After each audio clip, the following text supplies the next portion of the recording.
Pastor Jerry Eze has finally replied. In the midst of him calling Prince Tedenikawa his son, the man has finally said, "Let me say something." Remember that Pastor Jerry Eze said that no matter what you say, he will not reply you. But you see, when controversies are beginning to be something that will give you a bad name or will give you a different name entirely, it is best you say something. We would have appreciated it so much if he doesn't say any single thing at all. He keeps quiet, he keeps it to himself. He does not even come out to speak or do any single thing. It would have been, most persons will say that that's maturity. But now he has come out to speak, he has come out to say something. And what he has said is that whosoever he chooses to call his son is indeed his son. That is what he's calling the person a son. He is a pastor, and they don't expect him to address people the way people think he should address them. But the first statement says that whosoever I choose to call my son is my son. And right now, no, the way people make this thing seem like the statement people have picked is the path where he said, whosoever I choose to call my son is my son, forgetting the other part where he said, I am a pastor, and you don't expect me to address people the way you want them to be addressed. My people, right now, no, this matter, they're exaggerating it to become what nobody expected it to be. Because before now, the first statement came out and everybody was like, what is Pastor Jerry is saying?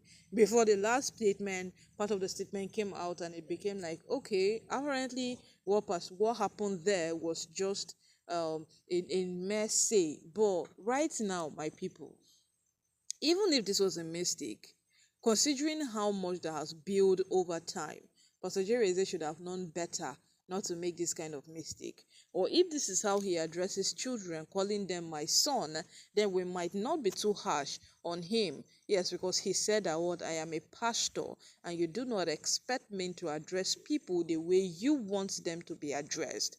Honestly, Toby and Ronke have actually waited for this kind of moments to ride on them, because that point where they knew that this boy will be presented at the Olojo festival as the only son, and apparently they held apparent to the throne, because when these women brought up something that only has a 25-year-old son that is weird, they were going to bring him home, they were going to do this, we did not see anybody till today. Yes, we are still waiting for the 25-year-old son to come to life so that we would see him, because till today we have not seen anybody.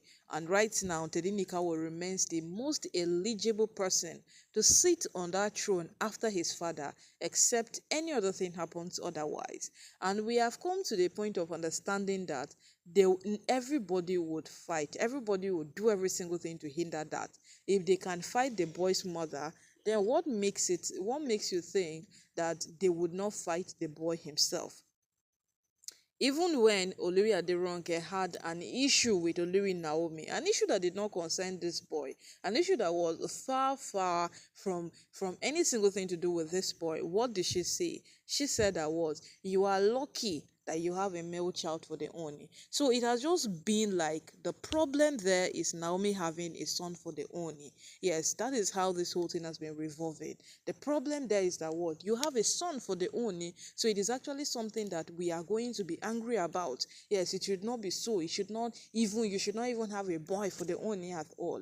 That has just been a thing to them over time. It has just been a thing to them. So right now, no, as we speak, my people, as we speak right now, whatsoever happens, people should Dem know dey call that say this whole only thing papa, going only on, brother, there only is something sisters. about it that Yeah, we na ought so they to dey know. call am. Now, we are Those not even if saying that those people Olori get Naomi names now, doesn't have people don self-control, forget the she's names. loose or So any no single matter thing. wetin But happen, Pastor na so Jerry they go Eze take came out to make address a am. They no firm go even address statement. them by And their when a names, man so speaks they go very firm, address. he knows what he is defending. Yes, when a man speaks this firm, he knows what he is defending. And if Pastor Jerry Eze can come out to say that whosoever I choose to call my son is my son indeed, then he's giving these women more things to ride on, and he's giving people reasons to doubt him.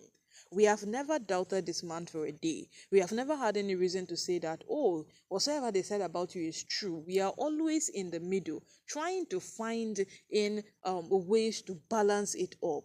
Yes, we are always trying to find ways to balance it up, because if we don't balance this thing and we decide to go on a one side, we might be on the wrong side, leaving the right side for who?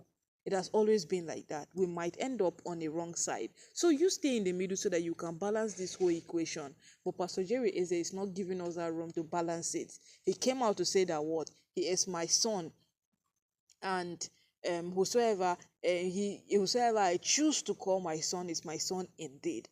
And that is the statement the blogger speaks. It was after vigorous digging that we discovered that there was another statement that he made, that I am a pastor and you don't expect me to address people the way you address it. That might be a cover-up, or that might just be a backup statement to make sure that it doesn't sound the way he wants it to sound. But my people, at this point there, we are scared of even saying whatsoever this thing is, because there is so much attached to it. This has too many potentials that we actually envisioned it to be, because right now this is speaking too much volume than expected. Yes, it is beginning to speak volume. Can you imagine, after this case have died down for so long, Pastor Jerry Eze will reawaken it with one statement or with one word that he made, and right now everybody's banking on it, every blog is carrying it, everybody is speaking about it.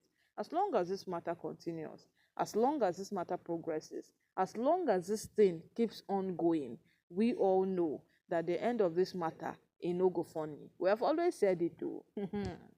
We have always said it, that the end of this matter will not be funny, because as days goes by and as time keeps on moving, everybody gets to know, everybody gets to understand, and everybody gets to that point of realization that these things are no longer just a mere fight in the palace. These women are aiming higher. These women are looking at the possibility of them destroying and ruining whatsoever it is that has been built and kept there. That is why it is always very, very hard to say that I am on this side or I'm on this side, because whatsoever comes in the palace, it is very hard to deny or to just discard it, or to say that yes, it is true, because every single thing is capable of happening in a palace, and at the same time we don't even know who is who. So to believe is very hard, to disbelieve is very hard, so you just stay in the middle when it comes to issues of the palace.